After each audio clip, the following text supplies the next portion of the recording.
Français parlent aux Français. L'accès à l'énergie pour s'éclairer, se chauffer, se déplacer, travailler, est un droit auquel tous les Français doivent pouvoir prétendre, au-delà des inégalités économiques et sociales. Pour un nombre croissant de nos compatriotes, les plus modestes notamment, ce droit légitime est pourtant bafoué de plus en plus gravement.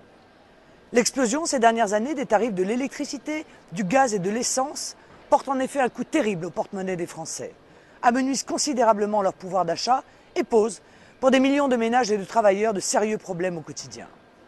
Je m'adresse à vous aujourd'hui pour vous proposer des solutions face à cette dérive inadmissible des prix de l'énergie.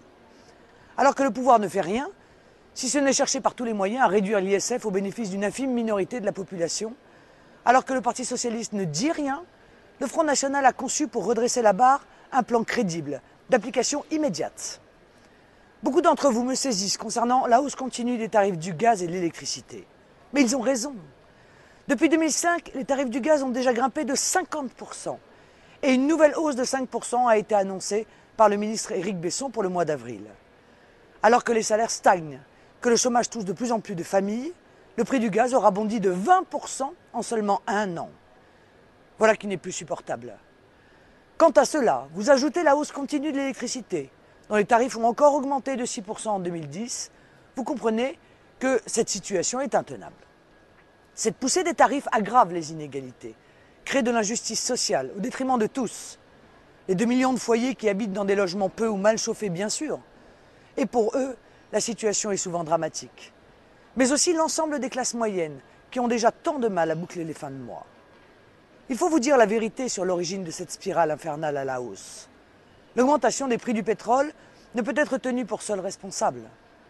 En réalité, les désastreuses directives européennes de libéralisation de l'électricité et du gaz, acceptées par tous les gouvernements UMP et PS depuis 1996, ont progressivement décimé le service public de l'énergie et contraint l'État à renoncer à ses prérogatives sur les tarifs appliqués aux consommateurs. La loi NOM, pour nouvelle organisation des marchés de l'électricité, votée en 2010, en est le dernier exemple en obligeant sottement EDF à vendre plus cher une partie de sa production. Il s'agit une nouvelle fois d'une directive européenne transposée servilement par le gouvernement dans notre droit national. Les Français apprécieront le dogmatisme de nos élites dirigeantes. Ils l'apprécieront d'autant plus quand ils apprendront que GDF Suez, que le gouvernement Sarkozy a privatisé de façon irresponsable il y a quelques années, a réalisé 6,5 milliards d'euros de bénéfices en 2008, 4,5 milliards en 2009 et 4,6 milliards en 2010.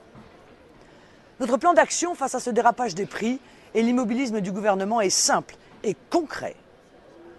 En premier lieu, je demande solennellement au ministre de l'Énergie l'annulation dans l'urgence de la hausse de 5% des tarifs du gaz, ainsi qu'une franche extension du tarif spécial de solidarité gaz.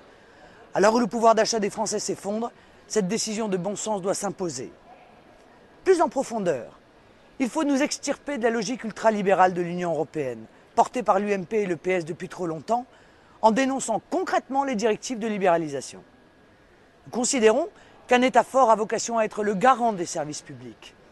L'État stratège que nous voulons bâtir doit être propriétaire exclusif des entreprises stratégiques de services publics.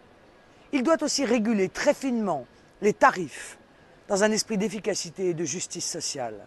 Bref, l'État doit reprendre le contrôle de la situation et ne pas laisser l'idéologie d'une caste au pouvoir faire du mal aux Français, en collusion avec des puissances d'argent libérées de toute contrainte liée à l'intérêt général. Sur le volet pétrole et essence, nous avons également un plan d'action concret, en cohérence avec ce qui vient d'être dit, et d'application immédiate si une volonté politique le décide. Vous le constatez tous à la pompe, les prix de l'essence s'envolent. Des records sont battus, plus d'1,50 € le litre en moyenne pour du sans-plomb, ça fait tout de même 10 francs le litre. Et 1,35 € pour le gazole, et même chose concernant le fioul domestique. Les crises arabes et les spéculateurs qui, comme toujours, en profitent, sont à l'origine de cette explosion des tarifs. Déjà supérieur à 110 $, le prix du baril de pétrole pourrait même encore doubler et dépasser 200 $ selon le ministre britannique du Développement international. Les conséquences de cette envolée sont dramatiques pour le pouvoir d'achat de nos compatriotes et se surrajoutent aux conséquences déjà désastreuses des tarifs du gaz et de l'électricité. Dans les familles modestes, parmi les classes moyennes, l'essence représente souvent une part importante des dépenses. Il faut donc agir d'urgence, de façon intelligente, juste et efficace. Notre plan d'action immédiat pour contrer l'ascension des prix de l'essence et redresser le pouvoir d'achat des Français est le suivant. D'abord baisser sans attendre de 20% la TIPP, la taxe sur l'essence, qui représente 60% du prix à la pompe. Cela représentera pour l'État un manque à gagner de 5 milliards d'euros et surtout une baisse immédiate des prix du sans-plomb et du gazole pour les Français. Dans le souci d'équilibrer les finances publiques, il faut assortir cette mesure d'une surtaxation des surprofits des grandes compagnies pétrolières et gazières. J'évoquais tout à l'heure les bénéfices énormes de GDF Suez, mais Total par exemple n'est pas en reste non plus. En 2010, son bénéfice a grimpé de 32% à 10,3 milliards d'euros. Mais est-ce normal alors que nos compatriotes subissent de plein fouet la hausse des cours? Non, bien sûr. À plus long terme, il est indispensable d'ouvrir enfin le chantier primordial de la lutte contre la spéculation internationale sur les produits énergétiques et alimentaires.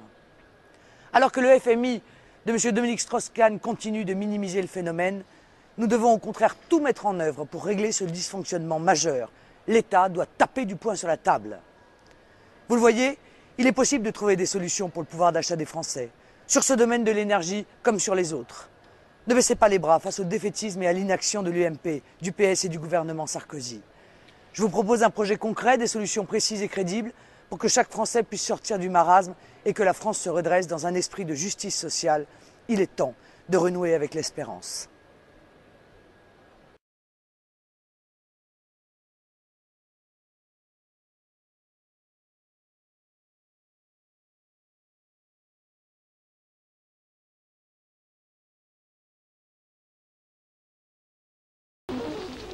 Veuillez écouter tout d'abord quelques messages personnels.